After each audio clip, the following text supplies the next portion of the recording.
Donc bonjour à tous et bienvenue donc à la présentation du premier webinaire qui est organisé donc par la Caisse d'allocation familiale du Pas-de-Calais. Donc je vais tout d'abord me présenter. Je m'appelle Séverine Boinali, je suis assistant appui métier. Je suis aujourd'hui donc accompagnée de Marc-Antoine Dolens et Valérie Desmarais, à qui je vais laisser le soin de se présenter. Bonjour à tous, excusez-moi. Je suis Valérie Desmarais et je suis assistant appui métier. Bonjour, Marc-Antoine Delance, je suis chargé du partenariat au sein de la Caisse d'allocation familiale du Pas-de-Calais.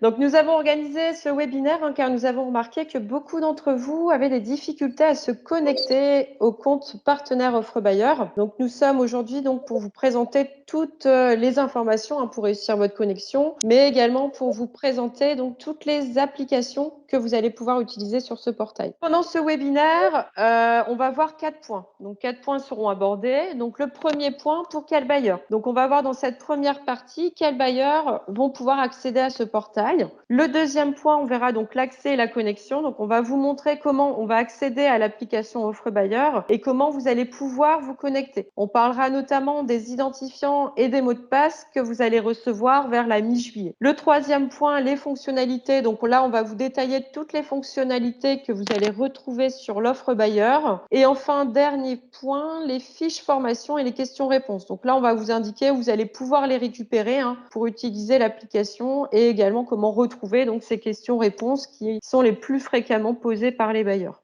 Donc sur cette diapo, nous avons juste indiqué quelques petits rappels pour éviter les erreurs et un traitement plus rapide du dossier de votre ou vos locataires. Il faut bien veiller à indiquer à votre locataire ou alors sur l'attestation de loyer, si vous avez à la compléter, votre nom et prénom, votre adresse, numéro de téléphone et adresse mail. Donc premier point, pour quel bailleur? Donc qui peut accéder à l'offre bailleur du portail Mon compte partenaire? Tous les bailleurs qui ont au moins un allocataire avec de l'aide au logement peut y accéder. À noter que ce service peut concerner simultanément les logements privés et les logements conventionnés. Donc pour rappel, donc un logement conventionné, c'est un logement pour lequel le bailleur a signé une convention avec l'État. Donc nous allons maintenant aborder l'accès et la connexion. Sur le même modèle que mon compte allocataire, une offre bailleur est mise à disposition sur le caf.fr. Pour accéder au site caf.fr, vous allez devoir indiquer dans la barre d'adresse de votre navigateur, donc https://www.caf.fr.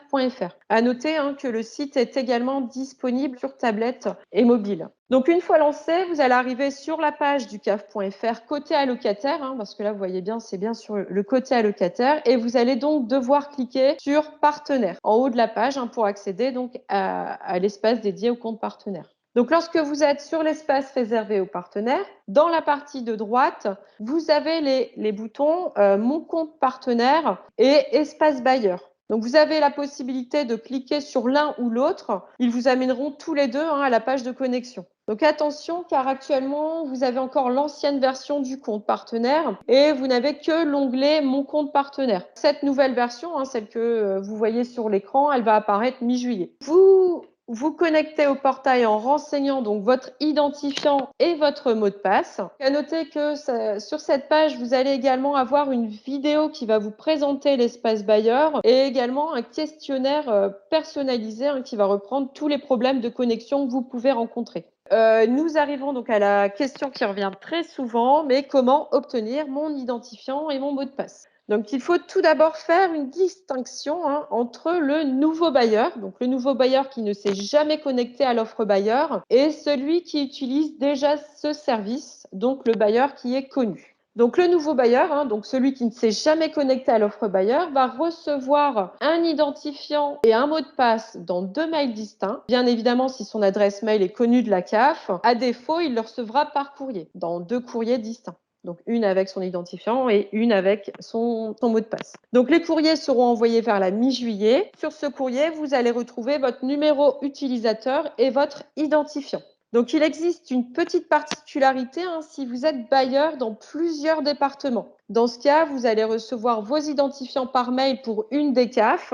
Donc, si bien évidemment, vous avez une adresse mail connue de nos services. Et pour vos autres identifiants, donc pour les autres CAF, vous allez les recevoir par courrier. Le bailleur est connu. Donc, le bailleur est connu, donc c'est celui qui utilise déjà le service offre bailleur. Donc, lui, il va recevoir un mail, soit un courrier. Et ce courrier va vous avertir que vous pouvez commencer à déclarer les loyers de vos locataires. Ça va vous rappeler votre numéro d'identifiant. Donc, sur les 2 dernières diapos, je vous ai parlé de l'identifiant, mais également de votre numéro utilisateur. Je vais vous expliquer donc dans la diapo suivante l'utilité de chacun de ces numéros. Au niveau de l'identifiant, il commencera toujours par log. Donc, log pour logement, et il sera suivi de 7 caractères alphanumériques. Donc, en minuscules, majuscules. Cet identifiant va vous servir à vous connecter à l'espace bailleur. Tandis que le numéro utilisateur, donc lui, il est composé des 2 premiers chiffres du code postal de votre CAF de rattachement, suivi de 12 caractères numériques. Ce numéro, il sera utile si vous perdez votre identifiant et souhaitez le recevoir de nouveau. Donc, c'est bien l'identifiant que vous allez utiliser pour vous connecter à l'offre bailleur. Donc, lors de la connexion, il faudra donc faire attention à ne pas confondre votre identifiant avec le numéro utilisateur. Donc, vous verrez que lorsque vous serez sur l'écran de connexion, là où vous allez indiquer votre identifiant et votre mot de passe, si vous posez votre curseur sur le point d'interrogation, il sera indiqué votre identifiant n'est pas votre numéro utilisateur. Donc, c'est juste un rappel.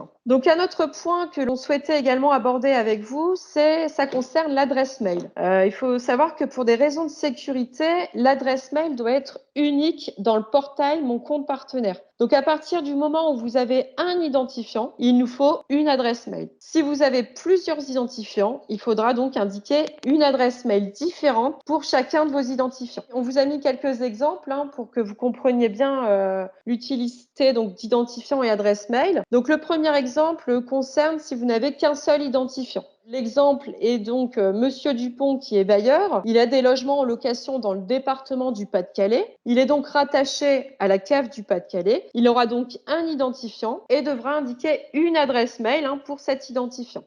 Par contre, là, on vous a mis 2 autres exemples si vous avez plusieurs identifiants. Le premier exemple, on a Monsieur Dupont qui est bailleur. Il a des logements en location dans les départements du Pas-de-Calais, mais également du Nord. Donc, il sera rattaché à la CAF du Pas-de-Calais, mais également à celle du Nord. Il aura donc 2 identifiants et il devra donc indiquer une adresse mail différente pour chacun de ces identifiants. Autre exemple, là, on a Monsieur Dupont qui est bailleur et lui a des logements en location dans le département du Pas-de-Calais. Certains de ces logements sont rattachés sous le nom de sa SCI et d'autres à son nom propre. Il sera donc rattaché à la CAF du Pas-de-Calais, mais il aura 2 identifiants. Un pour son nom propre, donc Monsieur Dupont-Yvon, et l'autre pour sa SCI. Il devra indiquer 2 adresses mail différentes, une pour son nom propre et une autre pour sa SCI. Maintenant, on va voir au niveau du mot de passe. Son niveau de complexité doit contenir entre 8 à 20 caractères et il doit être donc composé d'au moins une lettre majuscule, une lettre minuscule, un chiffre et un caractère spécial. Sa durée de validité pour le mot de passe provisoire est de 1 mois. Donc, si vous avez reçu votre mot de passe par mail, à défaut, il sera valable 2 mois. Donc là, il faudra bien faire attention quand vous allez recevoir vos identifiants de prendre en compte donc cette durée de validité parce que passé ce délai, votre mot de passe ne sera plus valable et vous devrez en demander un nouveau. Concernant le mot de passe provisoire réinitialisé, donc là, c'est lorsque vous allez le recevoir, lorsque vous avez perdu votre mot de passe, celui-ci aura une validité de 24 mois. Donc, il faudra bien faire attention à ne pas faire la demande plusieurs fois et à attendre de recevoir le mail avec ce mot de passe provisoire. Et enfin, le mot de passe personnel, celui que vous aurez personnalisé, aura une validité de 24 mois. Et à l'issue de ces 24 mois, on va vous demander de changer. Là, on arrive à la première authentification, donc à la première fois que vous allez vous connecter sur le compte offre bailleur. Donc, vous verrez qu'en haut, il est indiqué, si vous vous connectez pour la première fois à mon compte partenaire, vous devez compléter différentes étapes afin de pouvoir utiliser le service offre bailleur. Donc là, il est indiqué que vous avez plusieurs comptes dans l'espace bailleur. Vous devez renseigner une adresse mail différente par compte. Donc, c'est ce que je vous indiquais tout à l'heure.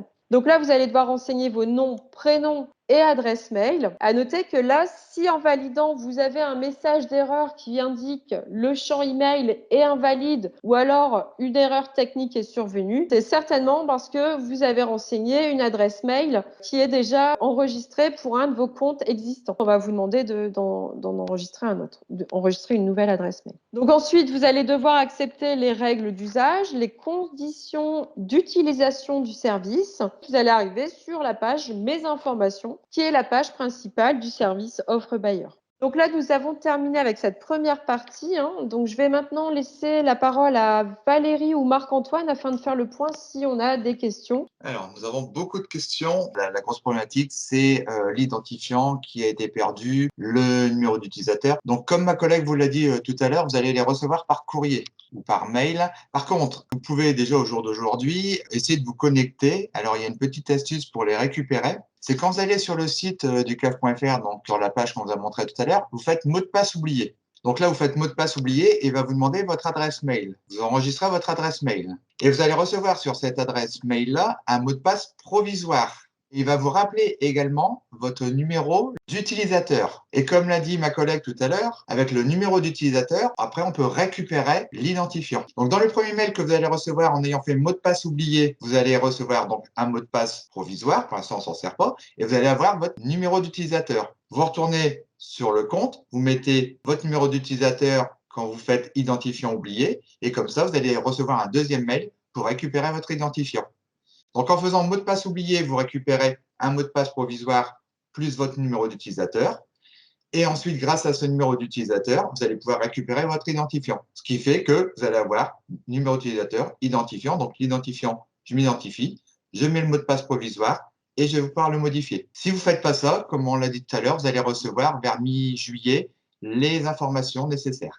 Donc, il y a Madame Catherine qui a mis justement cette question avec son numéro d'utilisateur, puisqu'elle a deux numéros d'utilisateur, un BAI bailleur et un BAP pour les bailleurs avec de l'APL.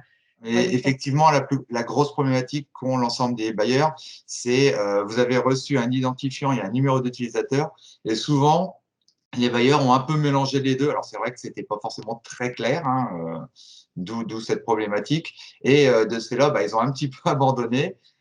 Et voilà, d'où l'objet de cette réunion aujourd'hui. Mais vous allez voir, à partir du moment où vous respectez bien cette chronologie avec l'identifiant et le mot de passe, vous allez vous connecter sans problème. Est-ce qu'il y avait d'autres questions à part la problématique des identifiants? C'était la question par rapport à l'adresse mail. Donc, on avait comment fait-on lorsqu'on a renseigné auparavant une même adresse mail sur deux identifiants? Dans la logique, le système informatique l'a refusé. C'est la raison pour laquelle sur un des deux identifiants, on n'arrive pas à se connecter. Donc là, après, pour la personne, il faut savoir sur quel identifiant a été enregistré à la CAF cette adresse mail. Son adresse mail. Il faudra créer une nouvelle adresse mail pour le deuxième identifiant. Alors, oui, j'ai un départ de locataire, mais la page d'accueil reste vierge. Je ne peux pas signaler le départ. Alors, soit elle est vierge parce qu'il y a un problème informatique à l'instant T, ou alors votre locataire n'est plus dans la liste de vos locataires puisque lui a changé son adresse et auquel cas vous ne le retrouvez plus sur votre page d'accueil. Alors, il y a un souci avec le L minuscule et le I. Donc ça va être amélioré avec la version qui va passer au mois de juillet. Donc, aussi bien pour la lettre L et le I, et avec le 0 et le O. Oh. C'est vrai qu'il y avait beaucoup de difficultés à distinguer le 0 du O, c'était pas évident. Oui. Alors, on va continuer sur la deuxième partie. Donc là, on a vu la première partie, la première problématique qui était la connexion. Et à partir du moment où vous allez arriver à vous connecter, vous allez voir ce que vous allez pouvoir faire avec donc l'offre bailleur. Alors, tout d'abord, quand vous arrivez à vous connecter via votre identifiant et votre mot de passe, vous arrivez sur cette page d'accueil. Vous avez bienvenue, donc là, il va vous rappeler votre nom. Si vous êtes déjà connecté, il va vous rappeler la dernière connexion et après quelques informations. Et il faut cliquer sur Offre bailleur pour accéder aux différentes informations sur votre compte. Donc, ça se situe sur la gauche de votre écran. Et quand vous cliquez sur Offre bailleur, vous arrivez sur cette page. Et sur cette page, on va retrouver 5 thématiques. Alors, vous voyez, mon espace bailleur. Première thématique, on va être sur à la une. Deuxième thématique, mes informations. Troisième thématique, faire mes démarches. Quatrième thématique, mes bordereaux de paiement. Et cinquième thématique, une aide. Donc là, maintenant, ce qu'on vous propose, c'est de détailler chaque thématique. On va reprendre de thématique une à une et voir un petit peu ce qu'on peut y faire dedans. Donc la première thématique, c'était celle qui est en haut, hein, je vais dans l'ordre, c'est à la une. Alors tout simplement, à la une, c'est une actualité, hein. Ce sont des messages d'information qui sont variables. Donc là, on a pris un ancien message. Par exemple, le service de déclaration des loyers est ouvert depuis le 1er juillet 2019. Mi-juillet 2021, vous allez avoir le même message en mettant ce service est ouvert depuis, admettons, le 15 juillet 2021. Autre message, le service de déclaration des loyers est fermé, puisqu'on va le voir après, la campagne loyer, donc, elle n'est pas ouverte sur toute l'année. Elle est ouverte plusieurs mois, hein, où vous pouvez effectivement déclarer les loyers des locataires. Donc voilà, donc ça c'est toujours bien de regarder parce qu'il y a des informations sur les bailleurs qui sont diffusées au gré des mois. La deuxième thématique, mes informations. Donc là, comme son nom l'indique, mes informations, ce sont les informations qui vous concernent en tant que bailleur. Donc là, vous retrouvez votre numéro d'utilisateur, vous avez le téléphone, votre adresse, le numéro du compte bancaire et vous avez également votre adresse mail qui est reprise. Donc, votre numéro d'utilisateur, comme on l'a dit tout à l'heure, c'est bien le numéro du département, donc 62 plus 12 caractères numériques. Alors, sur ce pavé-là, on va le voir à la diapositive d'après, la slide d'après, il n'y a qu'une seule chose que vous pouvez modifier, c'est l'adresse mail. Vous voyez, l'adresse mail, il y a un petit crayon qui est là. Donc, si demain, vous changez d'adresse mail, hein, voilà, admettons, vous étiez en couple, vous séparez, quelqu'un garde le logement. De cela, vous aviez une adresse mail. Là, vous remettez une nouvelle adresse mail pour la personne qui a le logement. Donc, elle va sur le petit crayon et là, on va pouvoir venir modifier l'adresse mail. Donc, tout simplement, hein, comme sur n'importe quel site, on vous demande de mettre votre nouvelle adresse mail et de la confirmer et vous validez tout simplement. Donc, sur mes informations, c'est la seule chose que vous pouvez modifier. Si vous changez d'adresse, il va falloir envoyer un mail à la CAF. Troisième thématique, après à la une, mes informations. Alors, vous allez voir, hein, il y a une partie qu'on va développer un petit peu plus, hein, ça sera sur mes démarches. Donc, faire des démarches. Donc, c'est le point d'entrée qui va vous permettre d'accéder à la page de vos locataires. Donc, c'est là où vous allez retrouver tout ce qui concerne le nom des locataires et tout ce que vous pouvez y faire sur chaque fiche. Donc, vous voyez, donc faire mes démarches, vous avez le pavé accéder et vous cliquez dessus. Donc, si le bouton, donc là, accéder est inactif, un message d'information s'affiche. Vous n'avez pas ou plus de locataires bénéficiaires de l'aide au logement. Si vous n'avez pas de locataires, eh bien forcément, vous ne pourrez pas accéder aux informations les concernant. Ensuite, vous avez, quand vous cliquez dessus, mes locataires. Donc là, vous avez le premier pavé. On parle de parc. Hein, tout à l'heure, on vous a dit, par exemple, si vous avez donc des logements donc à titre privé et si vous avez des logements qui sont conventionnés où vous touchez de l'APL, vous allez avoir deux types de parcs. Un parc privé et un parc avec de l'APL. Donc, c'est là où vous pourrez choisir les locataires qui sont dans le parc privé et les locataires qui sont dans le parc qui bénéficient donc d'APL. Ensuite, vous avez un filtre. Lorsque la campagne donc loyer est ouverte, il est possible d'afficher uniquement la liste des locataires dont le loyer est attendu. Donc, voilà, vous qui est là et vous n'avez plus qu'à compléter après derrière. Hors campagne, le message suivant s'affiche. Vous avez un petit message disant « La déclaration de loyer n'est pas ouverte actuellement. Vous serez informé de son ouverture. » Le dernier pavé qui va être là, vous avez la liste de vos locataires qui s'affiche si vous en avez plusieurs. Donc, si vous n'en avez qu'un, ben, il s'affiche. Et si vous en avez plusieurs, ben, vous voyez, vous avez un tableau avec l'ensemble des différents locataires qui composent votre parc. Vous avez également la possibilité de sélectionner tous les locataires ou un seul locataire avec le petit bouton qui est là. Et donc, vous allez avoir, il y a un petit pop-up qui va s'afficher d'informations qui vous indiquera la durée de démarche. Donc là, voilà, c'est à peu près 2 minutes pour déclarer le loyer sur chaque locataire. Bon, après, quand on a l'habitude, c'est vrai que ça prend 30 secondes parce qu'on clique, on vérifie l'information et on met le montant. Donc là, maintenant, on va voir la fiche locataire. Je vais laisser la parole à ma collègue Valérie, qui va vous expliquer en détail tout ce qu'on peut faire dans la fiche locataire. Donc ici, nous arrivons sur la fiche Faire mes démarches, donc la fiche locataire.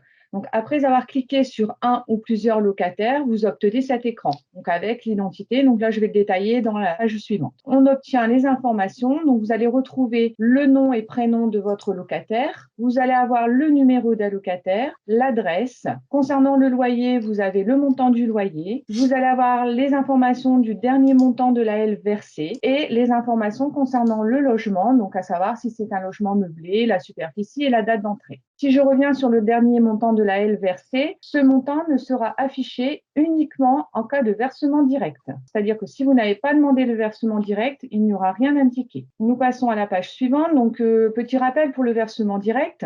Donc, le versement direct, c'est le paiement de l'aide au logement de votre locataire directement sur votre compte. Vous pouvez faire la demande via le formulaire de demande de versement direct que vous allez retrouver dans l'espace aide, que nous verrons plus tard. À noter que vous devez rejoindre votre RIB, sauf si vous recevez déjà de l'aide au logement pour un autre locataire et vous n'avez pas besoin de l'autorisation de votre locataire pour mettre en place le versement direct. Concernant ce champ, donc il pourra prendre plusieurs formes. Soit un montant en euros, alors qui peut être nul si aucun paiement sur le mois en cours. Il pourra prendre la forme d'un tiret s'il y avait absence de tiers payant. Ça pourra être indiqué suspendu si le droit du locataire est suspendu, donc pour une raison de mise à jour de son dossier. Par exemple, quelqu'un qui se déclare en couple, il faut mettre à jour le dossier, donc les droits pourront être suspendus dans l'attente. Et le terme conservé si le montant est conservé dans le cadre d'une procédure de non-décence.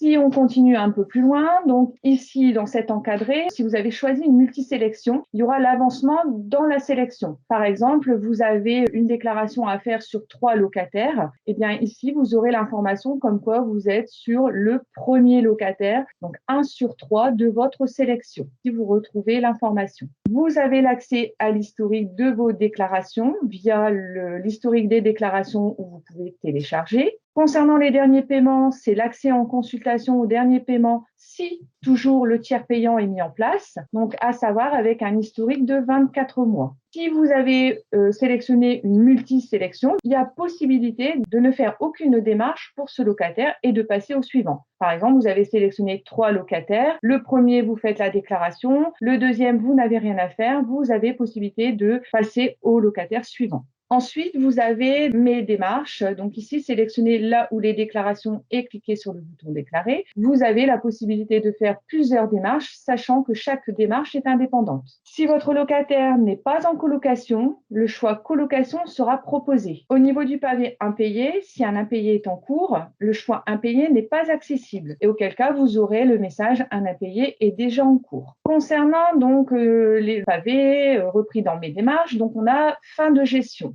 Donc, fin de gestion sert à renseigner la date de fin de gestion du logement. Donc, on va vous demander la date de fin de gestion et également le nouveau gestionnaire. L'identité et l'adresse du nouveau gestionnaire vous seront aussi demandées, mais elles restent facultatives, c'est-à-dire que vous pouvez ne pas les renseigner, sachant qu'elles sont fortement conseillées pour la mise à jour du dossier de votre locataire. Concernant le départ du locataire, donc là, il vous suffit d'indiquer la date de départ du logement et la date de fin de bail si celle-ci était différente. Pour la démarche loyer, donc il faut savoir que chaque année, nous avons besoin du montant du loyer du mois de juillet de l'année précédente pour recalculer les droits à l'aide au logement du locataire. Donc, par exemple, pour calculer les droits du locataire à compter de janvier 2022, nous avons besoin de la quittance de juillet 2021. Donc, sur cet écran, vous avez le montant du loyer, le dernier montant du loyer connu. Donc, ici, indiqué le montant correspondant à un mois complet. Donc, on vous rappelle le montant du loyer qui était connu. Et auquel cas, vous renseignez donc le montant du loyer. Donc là, vous allez avoir juillet 2021 pour qu'on puisse calculer nos droits à janvier 2022. S'il s'agit d'une colocation, donc en cas de colocation, donc toujours pareil, vous avez le montant du dernier loyer connu sur notre base. On va vous demander de renseigner le montant du loyer total. Toujours pareil, donc là, vous allez renseigner le montant du loyer de juillet 2021. Le montant du loyer complet et on va vous demander le montant de la part du loyer payé par le colocataire. D'accord? Donc, ne pas se tromper. Donc, c'est toujours le montant du loyer total et en deuxième, le montant de la part du loyer de chacun. En cas de forte variation de loyer et changement de type de logement, il y aura l'affichage d'un pop-up de confirmation des éléments saisis. Donc, ici, on a un exemple, confirmation variation de loyer. Le montant saisi, 800 €, est très différent de celui indiqué l'année précédente. En l'occurrence, nous avions 291 €. On va vous demander donc de confirmez-vous le montant de la saisie. Quel cas, c'est OK, vous confirmez. Et dans ce cas, d'expliquer le motif de cette variation dans ce pavé. Pour les démarches donc colocation, celle-ci va vous permettre de signaler une nouvelle colocation, une modification du nombre de colocataires ou une fin de colocation. Donc, une colocation désigne des personnes résidant dans le même logement sans être en couple. Là, on vous rappelle bien la colocation. Le logement est-il en colocation ou non? Le nombre de colocataires dans le logement, la date depuis laquelle la personne est en colocation, comme tout à l'heure, le montant, le nouveau montant du loyer total pour un mois complet, et ensuite le montant de la part de loyer du locataire. Et le dernier pavé, donc le pavé impayé, va vous permettre de signaler un impayé de loyer. Dans ce pavé, il est rappelé un impayé débute lorsqu'il est au moins égal à 2 mois de loyer plus les charges. Donc là, on vous demande de répondre aux questions, donc savoir si vous avez souscrit au dispositif Visal de garantie de paiement des loyers, la date, l'impayé depuis quelle date, les charges, et on va vous demander le montant de l'impayé donc au mois par mois. Donc le système calculera ensuite le cumul. Donc concernant l'impayé, on ne va pas plus loin aujourd'hui puisqu'il y aura un webinaire sur les impayés. On arrive enfin au récapitulatif de vos démarches. Une fois toutes les démarches réalisées, vous allez arriver sur un écran récapitulatif vous permettant de vérifier que vous avez ce que vous avez saisi. Donc là, ça vous donne toutes les informations que vous avez saisies, en sachant que vous avez encore la possibilité de venir modifier des informations. Donc sur cet écran récapitulatif, on peut modifier les informations où se trouve un petit crayon. Quand ces informations sont bien enregistrées, il faut faire attention puisque si vous cliquez sur « Quitter », vous allez avoir l'affichage d'un pop-up vous informant de la perte des données saisies. Donc, il faut faire très attention ici, lorsque vous allez vouloir valider, de bien cliquer sur « Valider » et non pas « Quitter » sans faire attention à ce petit pop-up. Sinon, vous allez devoir recommencer. Et enfin, donc, vous avez ce dernier écran, vous informe de la transmission de votre déclaration. Il vous est alors proposé de le télécharger en format PDF. D'accord? Donc là, vous arrivez sur la fin, donc vous pouvez vous le garder avec toutes les informations que vous avez déclarées. En cas de multisélection de locataires, le bouton « Continuer » va vous rediriger vers la fiche locataire suivante. Et s'il n'y avait qu'un seul locataire saisi, vous revenez à la page d'accueil, donc à l'espace bailleur. Si une déclaration de loyer fait partie de votre sélection, l'avis numérique vous sera proposé. Donc là, vous pourrez aller donner votre avis sur l'avis numérique. Alors, on va continuer avec la 4e thématique, mes bordereaux de paiement. Donc, si l'aide au logement vous est versée directement, vous pouvez consulter mes bordereaux de paiement. Donc, c'est bien la rubrique suivante. On a vu à la une, mes informations, faire mes démarches, et là, on arrive sur mes bordereaux de paiement. Donc, vous pouvez visualiser et télécharger les bordereaux, comme je viens de vous le dire. Et par défaut, cette rubrique affiche les 4 derniers bordereaux de paiement. Par exemple, là, janvier. Par contre, si vous allez cliquer sur les bordereaux précédents ici, vous allez pouvoir revenir 2 ans en arrière, donc jusqu'à 24 mois. Vous pouvez consulter les bordereaux jusqu'à 24 mois en arrière. Voilà, par rapport aux bordereaux, donc là, on vous rappelle bien, les bordereaux, c'est seulement s'il y a un tiers payant, si ça vous est versé directement. Les locataires qui bénéficient de l'aide au logement directement, vous ne pourrez pas consulter les bordereaux. Enfin, dernière rubrique, aide. Donc, elle est sous-divisée en questions-réponses, guide et fiches pratiques, liens utiles et contacter la CAF. Voilà, on vous a fait une copie un peu des questions les plus fréquemment posées par les bailleurs. Donc là, j'ai plusieurs identifiants de connexion. Vous cliquez dessus et vous allez arriver à la réponse. Pourquoi dois-je choisir un parc de logement? Pareil, on l'a vu tout à l'heure, par rapport à un parc privé et un parc où on a de l'APL. Et vous voyez, vous avez une dizaine de questions là. Et quand vous cliquez dessus, vous avez des réponses qui sont toutes faites. Ensuite, vous avez donc des guides et fiches pratiques. Donc ça donne accès à différents documents sur le service Offre Bailleur afin de vous aiguiller dans l'utilisation de ces fonctionnalités ainsi qu'une fiche pratique. Donc là, vous pouvez utiliser l'Offre Bailleur et par exemple, vous avez le formulaire de demande de versement direct. Donc vous cliquez dessus et vous allez pouvoir obtenir le document. Toujours dans Aide, on a une 3e catégorie de choses, ça va être les liens utiles. Il y a quelques liens utiles pour vous, bailleurs. Donc par exemple, pour une information complète sur les questions liées au logement, donc tout ce qui concerne les rapports locatifs, droits et obligations des bailleurs et des locataires, vous pouvez consulter directement le site de www.anil.org. Pour des informations complémentaires sur les dispositions d'aide publique de l'ANA et de l'État, les aides fiscales ou proposées par certaines collectivités locales pour réaliser des travaux de mise en conformité d'un logement non décent, vous pouvez consulter 2 sites. C'est le site de l'ANA et vous avez également le site faire.gouv.fr. Et le dernier lien utile qui vous est proposé, afin de vous aider à qualifier si le logement que vous mettez en location, est décent, vous avez un site cohésionterritoire.gouv.fr. Vous voyez, vous avez 4 sites pour vous aiguiller un petit peu sur différentes informations. Et ensuite, le dernier pavé, donc toujours dans Aide, ça va être contacter la CAF. Donc cela va vous permettre d'envoyer un message à la CAF par le biais d'un formulaire de saisie. Pour ce faire, vous devez tout simplement saisir votre message ou votre question dans le pavé, puis cliquer sur le bouton Envoyer. Si l'envoi s'est bien déroulé, vous allez avoir un pop-up qui va vous confirmer l'envoi de votre mail. Et ensuite, la CAF, on vous répond en général sous un délai de 15 jours. Voilà un petit peu sur les fonctionnalités donc, de l'offre Bailleur.